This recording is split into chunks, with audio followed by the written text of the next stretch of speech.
자, 창세기 21장 자, 14절을 봅시다. 14절부터.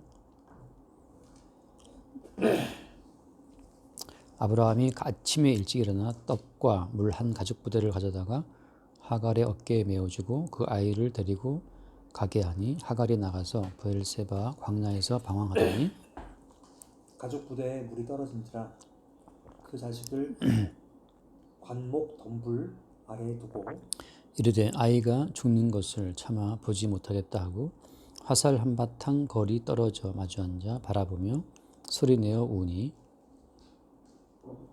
하나님이 그 어린 아이의 소리를 들으셨으므로 하나님의 사자가 하늘에서부터 하갈을 불러 이르시되 하갈아 무슨 일이냐 두려워하지 말라 하나님이 저기 있는 아이의 소리를 들으셨나니 일어나 아이를 일으켜 내 손으로 붙들라 그가 큰 민족을 이루게 하리라 하시니라.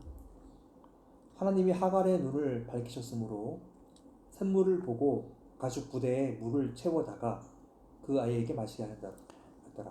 하나님이 그 아이와 함께 계심에 그가 장성하여 광야에서 거주하며 활 쏘는 자가 되었더니 그가 바란 광야에 거주할 때에 그의 어머니가 그를 위하여 애굽 땅에서 아내를 얻어 주었더라. 자, 이 오늘 좀 황당한 본문이에요. 황당하다는 건 뭐냐면 분명히 약속의 집안에서 추방된 존재가 하갈과 이스마엘이잖아요. 그러면 이제 약속에 추방됐다는 것은 저주 아래 있다는 건데 약속에서 추방된 저주 아래에 있는 하갈과 이스마엘이 누구의 음성을 들어요? 하나님의 음성을 듣고 또 심지어 누구를 보냈어요?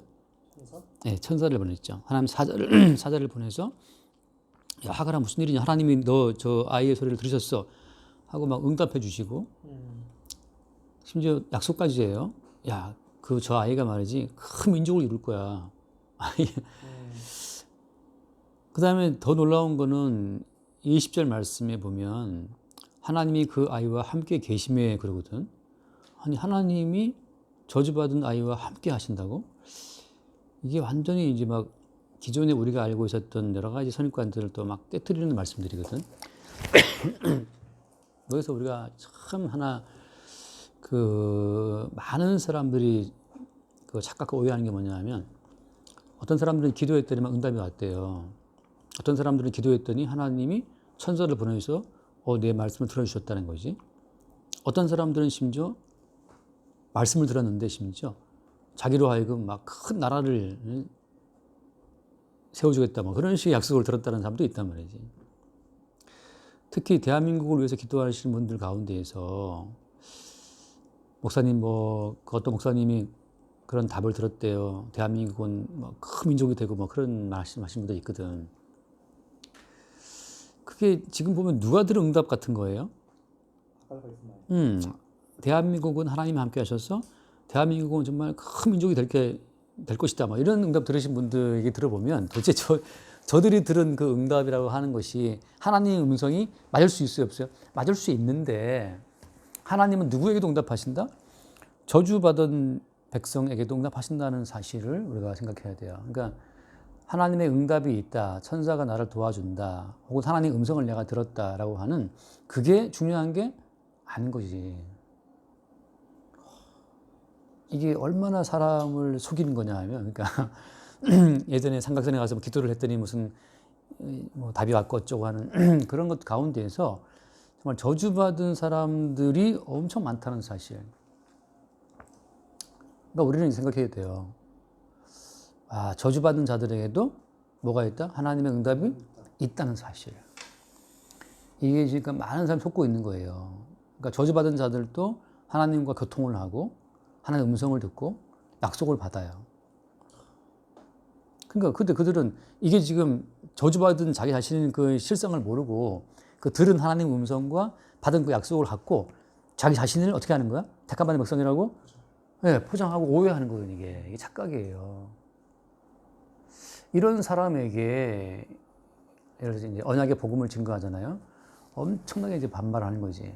나는 말이지 하나님의 음성을 들었고 내가 천사와 만나서 대화를 했고 무대에서 뭐 여러 가지 말이 많거든.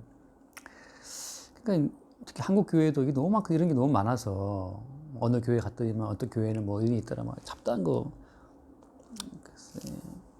자 그러면 하나님의 의도는 뭐냐 말이지. 하나님은 왜 언약의 집안에서 내치라, 추방해라 그렇게 해 놓으시고 나서 또 그들과 대화하시면서 그들을 막 큰 민족을 이렇게 번성케 하시는 그 이유는 또 뭐겠어요? 그것은 뭐냐면 약속이 약속되기 위해서는 비언약, 그러니까 저주받은 어떤 그들도 확실한 색깔을, 확실한 입장을 취해줘야 돼요. 언약의 색깔을 분명히 드러내기 위해서 비언약의 색깔도 분명히 드러나게 하시는 거지. 그러니까 그것은 양쪽 다 언약은 언약 백성대로 그대로 거룩해지는 거고 반대로 비언약은 병역대로 그러니까 저주받은 그 모양새를 분명히 해야 되는 거지. 그래서 예를 들어서 요한계시록을 잠깐 읽으면은 거기에 그런 말씀이 있어요. 22장에 보면 요한계시록 22장 자 10절을 내가 먼저 볼게. 다음 11절 보세요. 22장 10절 또 내게 말하되 이 두루마리의 예언의 말씀을 임봉하지 말라 때가 가까우니라. 다음 보세요. 불의를 행하는 자는 그대로 불의를 행하고 더러운 자는 그대로 더럽고 의로운 자는 그대로 의를 행하고 거룩한 자는 그대로 거룩하게 하라. 이게 불의를 행하는 자는 그대로 불의를 행해서 그 저주받은 자의 그 모양새를 더욱더 선명하게 나타내는 그것이 요한계시록이 말하고 있는 마지막 때의 현상이라는 거지. 그러니까 이것은 알곡은 확실히 알곡으로 익어가는 거예요. 어때 가라지는? 가라지대로 확실하게 그 가라지 속에 그 텅 빈 것, 겉은 무성하지만 알맹이는 비어 있다고 하는 겉은 무성하지만 무성하다는 것은 겉으로 이제 응답도 있고 무슨 이루어짐도 있고 아까 뭐 큰 민족도 이루어지고 뭔가 되는 것 같지만 그 속에 뭐가 없다? 알맹이가 없는 게 가라지란 말이죠.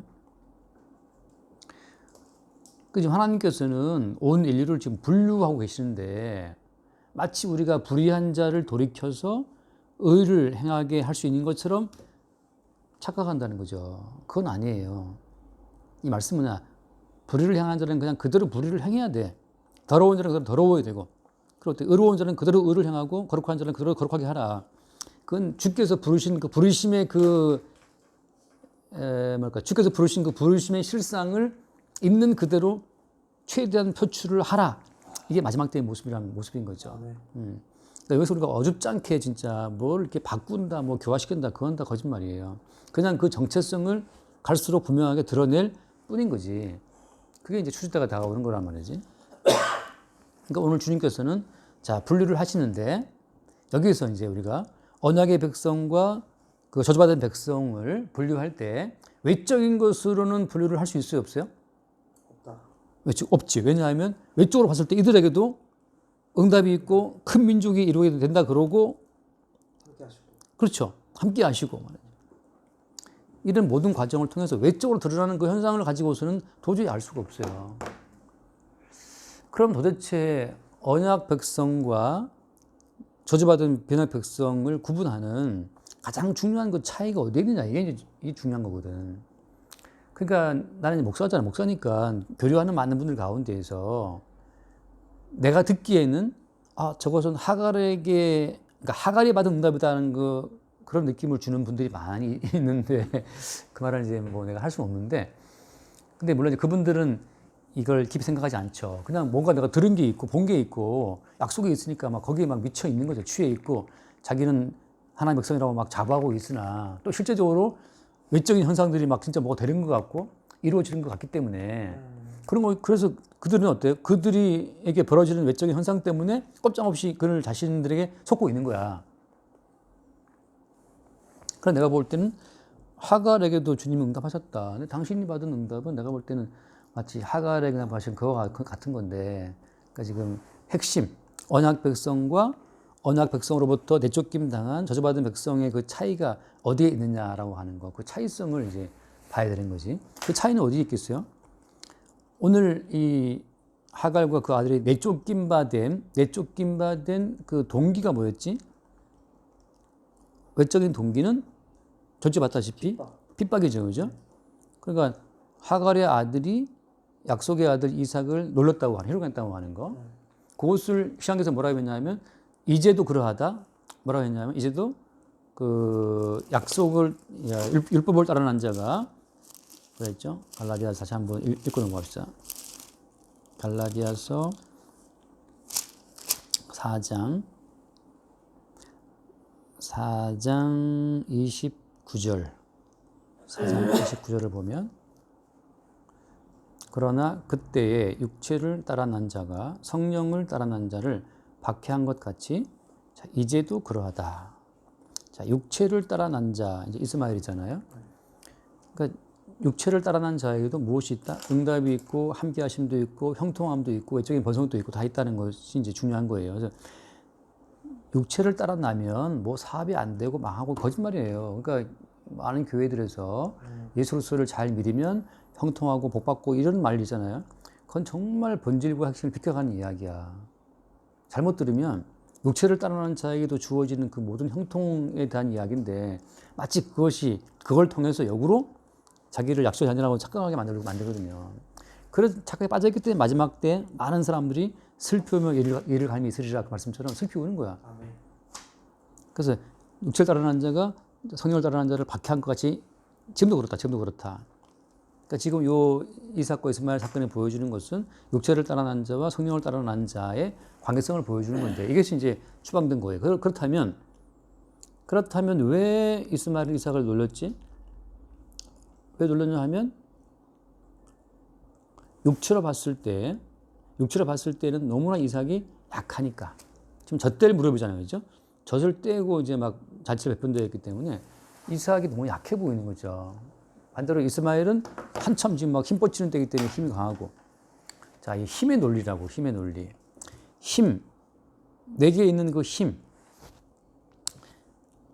자, 약속의 백성은 계속 힘 자체를 부인당하는 과정으로 이끌림 받아요. 그래서 자, 이 아브라함과 사라, 특히 사라의 경우에는 일단은 태가 죽어버려. 일단 경수를 끊어버려. 여자로서의 힘, 여자로서의 어떤 생명력 자체를 주님이 끊어버리죠. 그러니까 그 죽음 속에 주님이 생명을 만드신단 말이지. 그러니까 약속의 백성의 경우에는 뭐가 벌어지느냐 하면 매일매일 타고난 나의 육적인 힘을 죽이는 그 사건이 벌어지는데 그걸 제가 항상 뭐라 표현해요? 타고난 나의 육적인 힘을 죽이는 사건을 항상 내가 뭐라 표현해? 그게 십자가의 사건이라고. 자, 예수님은 하나님의 아들이고 12형 더 되는 천사를 동원할 수 있는 분이지만 어떻게 됐어요? 정말 무력한 자의 모습으로 십자가에 박혀 죽어버리거든. 천사를 동원할 수 있는 분이 약한 인간들에게 붙잡혀서 죽임을 당한다라고 하는 거. 이게 참 어이없는 사건이긴 한데 항상 약속의 백성이라고 하는 것은 힘의 세계에서 오히려 핍박을 받고 죽는 과정으로 간다는 거. 그게 왜 그런 거예요? 이제 그게 중요한 거거든. 왜 그러냐 하면 하나님께서 인간을 바라보시는 기본 컨셉이 뭐라고 했어요? 항상? 하나님 인간을 바라보시는 기본적인 안목은 이 세상은 하나님의 어디 가운데 있어요? 저주 가운데 있고 심판 가운데 있고 멸망 가운데 있다는 사실. 세상을 향한 하나님의 진실은 선악과를 먹으면 저는 죽으리라 하는 것인데 그 죽음 속에 있다고. 그 죽음, 하나님께서 세상을 바라보시는 그 죽음의 진실을 먼저 앞당겨 당하는 사람들이 성도고 언약 백성이에요. 그러니까 멀쩡한 사라의 태가 먼저 죽임을 당해야 돼. 태가 죽인다는 것은 어때? 그 족속의 죽음이거든. 태가 바치면 이제 그 집안은 끝이에요. 우리나라 지금 뭐 출생률 출산율인가? 지금 저에서 얘기를 한 것처럼. 그러니까 태가 죽으면 끝인데 그런 것처럼 죽음 자체가 먼저 죽음이라고 하는 것이 저주받은 백성에게 오는 것이 아니고 먼저 어디부터 온다? 네, 성도. 네, 하갈의 태는 쌩쌩해. 근데 오히려 약속받은 사라의 태가 죽어버려요. 언약 백성, 성도의 삶에 먼저 죽음이 와. 그래서 그들은 뭘 인지하냐면 우리가 지금 죽음 속에 있구나. 하나님이 선고하시고 이미 재판하신 그 죽음의 형벌이 시행되는 땅으로서 세상을 본다고 하는 거죠. 이 세상은 하나님이 이미 심판을 선언하신 죽음의 형벌의 땅이라는 사실을 그들이 먼저 자기 온 몸으로, 자기 삶으로 먼저 본다고 하는 거죠. 그런 의미에서 어때요? 아브라함이 본토와 친척 아비 집에서 뽑혀 나온 거야. 죽음의 땅이야, 아브라함아. 나와! 하고 이제 나와서 이 죽음의 땅을 유랑하는 거죠. 어디에 또 발들 곳이 없어요. 그래서 그런 표현 하잖아. 아브라함이 나왔을 때 갈 바를 알지 못했다는 거. 그 말은 무슨 말인가? 어디를 가도 죽음의 땅이야. 이건 이제 매 순간순간 살리시는 분의 은혜가 없이는 죽는 거예요. 그래서 바로한테 갔을 때 어때? 자기 아내를, 자기 와이프를 누이라고 속였잖아요. 생존을 위해서. 그러니까 아브라함에 의해서는 가는 곳마다 죽음이라고. 그러니까 언약 백성의 특징은 바로 뭐냐?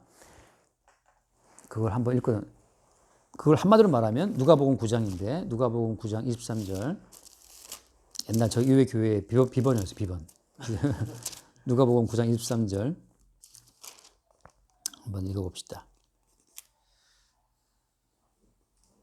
한번 읽어보세요. 또 우리에게 이르시되 아무든지 나를 따라오려거든 자기를 부인하고 날마다 자기 십자가를 지고 나를 따를 것이다. 여기 보면 everyday 자기를 부인하고 날마다 데일리 everyday 제 십자가를 지고 나를 따를 것이라 했는데 이 말씀은 어때요? 이 말씀은 우리가 지키는 말씀이 아니고 이 말씀 자체의 위력이 성도에게 닥쳐와서 그 성도를 어때? 매일 부인하게 하고 매일 그 성도를 못 박아 죽이게 한다고. 그래서 사라는 태가 죽은 것이고 아브라함은 자기 자신의 의로움을 내세울 수 없도록 자기 의로움이 매일매일 죽어 자빠지는 거고 그런 식으로 인도에 가는 거예요. 자, 반대로 매일 날마다 우리를 죽이는 이 십자가의 사건, 이 십자가의 말씀의 위력이 닥쳐오지 않는 자의 경우에는 그럼 그들은 뭘 추구하겠어요? 그들이 추구하는 것은 자기로서 자기를 살리는 것, 자기 생존이 곧 그들의 진리가 돼요. 그래서 오늘 말씀 돌아와서 보게 되면 하갈이 지금 우는 걸 봐요. 하갈이 뭘 외우냐면은 거기 16절 말씀에 돌아와서 16절 말씀 보면 이르되 아이가 죽는 것을 참아 보지 못하겠다 하고 화살 한바탕 거리 떨어져 마주 앉아 바라보면 소리내어 우니라. 이 생존, 죽음의 위협 이게 그를 울게 하는 거야. 다시 말해서 하나님이 왜 나를 내쫓게 했지? 하나님의 어떤 처사에 대해 아무 생각이 없으면 내가 좀 죽겠다. 나 살아야 되겠다.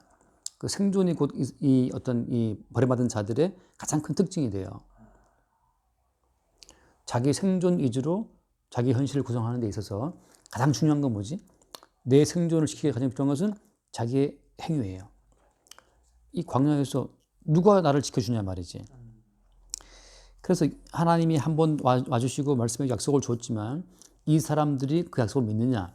아니에요. 이들의 특징은 바로 뭐냐 하면 갈라디아에서 말했듯이 되지. 육체를 따르는 자를 다른 말로 뭐라고 표현해?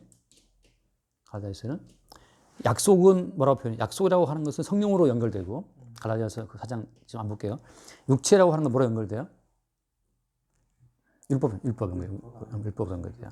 내가 뭔가를 행함으로써 신을 감동시켜서 계속적으로 신의 어떤 보호를, 신의 어떤 그 후원을 받아내는 것. 이게 율법이거든. 지금 하갈과 이스마엘 또 뭘 경험했냐 하면 하나님의 임재를 경험했단 말이지. 그럼 계속해서 하나님의 임재를 경험하기 위해서는 그 하나님께 뭔가 이 커미션을 드려야 되거든. 받았으면 커미션 드리듯이 11조를 바치고 헌금을 바쳐가지고 계속해서 그 신의 마음을 붙들어 두는 것. 이게 율법이라고. 율법은 주체가 누구는 나야. 내가 뭔가를 행함으로 신의 마음을 내게로 돌리게 한다는 것. 이게 율법이란 말이지.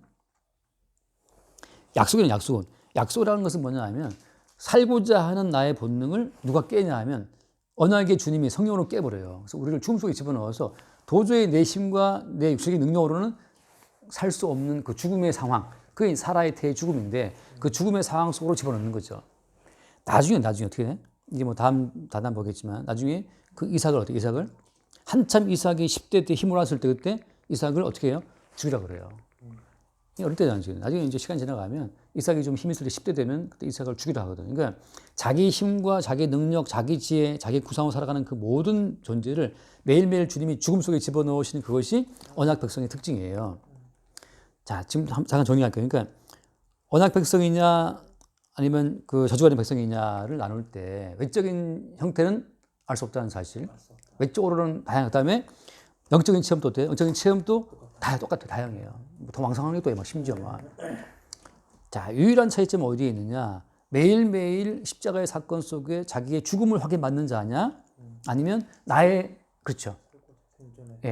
생존을 나 스스로 세우기 위해서 계속 내가 뭔가를 해야 되느냐? 그 차이점이에요. 근데 사라는 더 이상 뭔가를 할 수 없도록 경수가 끊어졌으니까. 더 이상 할 수 없잖아. 경수가 나와야 무슨 누구 뭐 속옷을 갖다 입는다 뭐 그 장희빈인가 뭐 나오잖아. 옛날에 그 보면 나오지만 그 임신하기 위해서 뭐 애 낳은 여자의 속옷을 갖다 입었다는 등 뭐 그런 모든 작당들이 왜 나오냐 하면 경수가 나오니까 가능한 건데 경수가 끊어져 버리면 그런 모든 애 낳기 위한 그 시도가 끝이에요. 산부인과를 왜 가? 경수 끊어진 여인이 산부인과 가겠어요? 애 낳기 위해서 안 가거든. 근데 가는 것은 나을 가능성이 있다고 가는 거겠죠, 하는 말이지. 언약 백성의 경우에는 매일매일 결국 결론은 뭐냐 하면 십자가의 사건이 있느냐, 그게 이제 결론이에요. 주님은 십자가의 사건으로 자기 백성을 인도하시는 거고, 버림받은 자들은 열심히 그들의 열심과 헌신 가운데서 뭘 듣기도 하고 뭘 보기도 하고 응답도 있고 뭐 큰 민족을 이루고 뭐 약속 가운데 난리 구슬치기지만 그들 자체만 세워져 가는 거죠. 자, 그래서 이제 결론적으로 두 가지만 비교해 볼게요. 자, 다니엘서를 다니엘 4장을 다니엘 4장. 예전에 그 잠깐 봤던 얘기인데 다니엘 4장을 보면 느부갓네살 왕의 고백이 나오는데 느부갓네살 왕의 고백을 보면 그게 육적인 저주받은 자의 고백을 알 수 있잖아요. 4장 39절 28절 이 모든 일이 다 나 느부갓네살 왕에게 임하였느니라. 29절 볼게요. 12달이 지난 후에 내가 바벨론 왕궁 지붕에 거늘세. 그다음 30절 보세요. 나 왕이 말하여 이르되 이 큰 바벨론은 내가 능력과 권세로 건설하여 나의 도성으로 삼고 이것으로 내 위엄의 영광을 나타낸 것이 아니냐 하였더니. 자, 이제 이 바벨론 왕 다시 말하면 이제 최종적으로 요한계시록에 마지막으로 멸망받을 어린 양의 나라 그리스도의 나라에 대적해서 마지막 멸망받을 나라가 바벨론이라는 표현되어 있거든. 그러니까 이것은 적그리스도의 세력이고 멸망받을 나라들을 표현하는 건데 그 바벨론을 대표하는 그 느부갓네살 왕이 한 고백이 뭐냐? 이 큰 바벨론은 내가, 그죠? 예. 내가 능력과 권세로 건설하여 나의 도성으로 삼고 이것으로 내 위엄의 영광을 나타냈다. 다 내가 주어고 나를 위해서고 나에 의해서. 그죠? 정말 이거는 뭐 by the people 그거 아니에요. 이건 정말 by me, of me, for me야 이거는. 그렇게 할 때 이제 31절 말씀에 이 말이 아직도 나 왕의 입에 있을 때에 하늘에서 소리가 내려 이르되 느부갓네살 왕아 내게 말하노니 나라의 왕위가 내게서 떠나서니. 이게 이제 적극적으로 이제 주님께서 내리시는 그 바벨론으로 대표되는 육적인 모든 나라의 마지막을 말씀하고 있는 거예요. 그래서 결국 여기서 근데 또 재밌는 표현을 봐요. 거기 뭐라 되어 있냐 하면은 그렇잖아요. 나라의 왕위가 내게서 떠났다. 그 말은 무슨 말이냐 하면 이 왕에게 그 나라의 왕위를 주신 분 또 누구란 뜻이에요? 주님이라는 뜻이거든요. 이스마엘과 하갈에게 그러한 응답을 주신 분도 주님이고 그들을 왕성케 한 것도 주님이고 결국 그들로 인해서 뻗어나가게 될 마지막 모습 바벨론 제국인데 그 모든 것 자체가 주님이 다 허락하신 거라고. 그렇게 해서 그들로 하여금 점점 어때 버림받아 죽어 마땅한 자들의 실상을 주님이 그 색깔을 가장 진하게 드러내시는 거예요. 점점. 자, 반대로 그리고 택함받은 자가 한 고백을 한번 봅시다. 역대상을 잠깐 봐요. 역대상 29장. 역대상 29장을 보면은 거기 다윗의 고백이 나오는데 10절 봅시다. 29장 10절. 다윗이 온 회중 앞에서 여호와를 송축하여 이르되 우리 조상 이스라엘 하나님 여호와여 주는 영원부터 영원까지 송축을 받으시옵소서. 여호와의 위대하심과 권능과 영광과 승리와 위엄이 다 주께 속하였으니 천지에 있는 것이 다 주의 것이로소이다. 여호와여 주권도 주께 속하였사오니 주는 높으사 만물의 머리이심입니다. 여기 보면 권능, 영광, 승리, 위엄 다 주께 속했다라고 주님 것으로 돌리고 천지에 있는 게 다 주의 것이로소이다. 그 다음에 주권도 주께 속했습니다. 만물의 머리이십니다. 12절.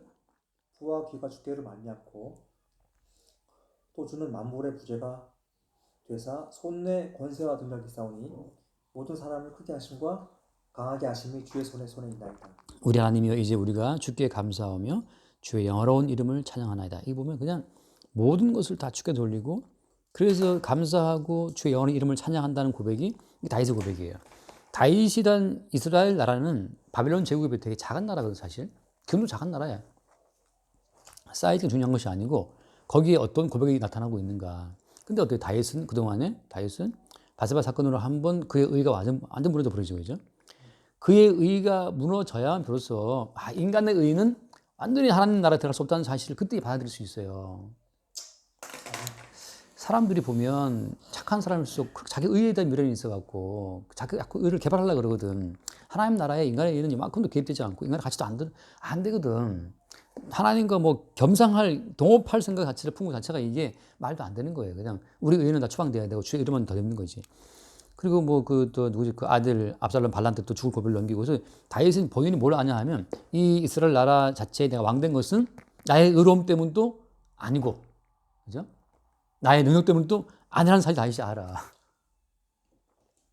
아까 바벨론 왕하고 너무 다른 대비되는 고백이죠. 그래서 이 하나님께서 마지막으로 쭉, 그러니까 지금 가끔 내가 한국 교회에 이제 뭐 대단한 분들, 그때 예전에 그 갔다 왔던 그 무슨 교회 있잖아요. 그 뭐 여자 목사님 뭐 그 머리끈 동이 메고 하시는 그분 또 뭐 나타난다며 뭐 권능이 나타난다며 거기. 근데 내가 그래서 한번 들어봤거든. 말하자면 이제 하갈에게 응답하신 그 하나님의 음성을 사람들은 그걸 분별을 못해요. 어쨌든 간에 뭐 그건 주님이 알아서 하실 부분이지만 중요한 것은 핵심은 무엇이다? 십자가의 사건이 매일 그에게 날마다 자기 십자가를 지고 따라오라는 그 말씀의 이력이 닥쳐서 매일매일 나를 부인하는 어떤 사건 속에 내가 들어가느냐. 그게 차이점이에요. 그거 없이는 다 버리운 자야. 그 가라지에. 아까 말한 가라지 속에 뭐가 없어? 알맹이가 없어요. 그 속에 알고 온 그 속에 예수님의 살과 피만 들어있다고. 거기에 내 살과 내 피는 거기 들어가 안 들어가? 안 들어가요. 들어갈 수가 없어요. 그게 인간의 의거든. 아까 말한 버림받은 자들은 자기로서 자기 생존을 키워나가는 자들인데, 그러니까 자기의 땀과 자기의 피와 눈물로 자기의 현실을 구축해 나가는 거야. 그러니까 내 땀과 내 눈물을 구축, 내 현실을 주님은 그걸 깨뜨리고 어때요? 예수로서 살과 피만 집어넣는 그 자들이 언약 백성이라는 거지. 그러니까 어때? 출발은 똑같아. 다 각자 자기 생존을 자기 힘으로 추게 나가지만 주님이 밖에서 십자가를 몰고 와서 매일매일 나중심적인 세계를 깨뜨리고 그 속에다가 나로 사는 것이 아니고 십자가에 죽으신 예수의 살과 피의 은총이라는 것을 우리 속에 삽입을 함으로써 우리가 뭐가 되는 거예요? 알고게 되는 거예요. 알고기. 거기에 뭐 인간의 개인적인 피땀 눈물이 들어갈 게 어디 있냐고. BTS 노래처럼. 그게 그 차이점이에요. 그래서 사라는 뭘 알아?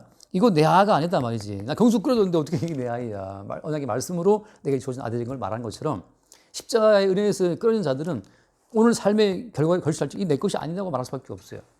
근데 그걸 뭐 본인이 한다고 된 것이 아니고 주님이 그 십자가의 사건을 몰고 와서 내 속에 내 의를 싹 긁어내고 나서 그 속에 주님의 살과 피의 은총을 채울 때만 나오는 고백이 되는 거지. 그렇게 이제 드러난다는 거죠. 여기까지 합시다. 기도하고 마칩시다. 네, 감사합니다. 오늘 또 이 시간을 통해 주님 언약 백성과 비언약 백성이 이렇게 일적으로는 비슷해 보일지라도 이렇게 근본적인 차이가 있음을 또 보여주시니 참으로 감사합니다. 주님께서 이렇게 비언약 백성들이 갖고 있는 나 중심의 어떤 신앙과 언약 백성이 갖고 있는 그리스도 예수의 중심의 신앙, 그리고 그리스도 예수 안에서 날마다 십자가를 지고 그리고 자기를 부인하게 되어지는 그런 과정을 통해서 오직 예수 그리스도의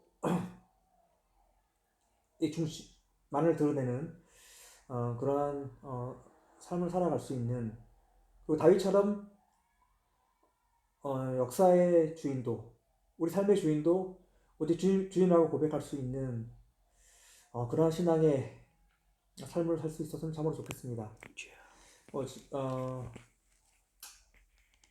말씀을 듣는 동안 정말 이 말씀이 이렇게 분명하고 이렇게 저희가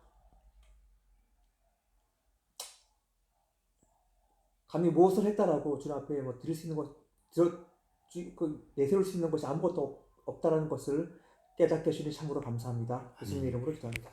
주님, 수많은 기적을 경험해도 연하의 표적이 없이는 그 모든 표적이 헛될 뿐임을 알게 하시고, 아멘. 수많은 사건을 경험해도 십자가의 사건 속에 우리 자신이 깨어지지 않으면 헛된 체험밖에 아님을, 육적인 체험임을 늘 새롭게 보게 하시고, 날마다 우리를 주와 함께 죽고 주와 함께 사는 십자가의 사건 속으로 늘 우리를 이끌어 주옵소서. 아멘. 우리 주 예수 이름을 기도드립니다. 아멘. 아멘. 와, 수고하셨습니다. 오늘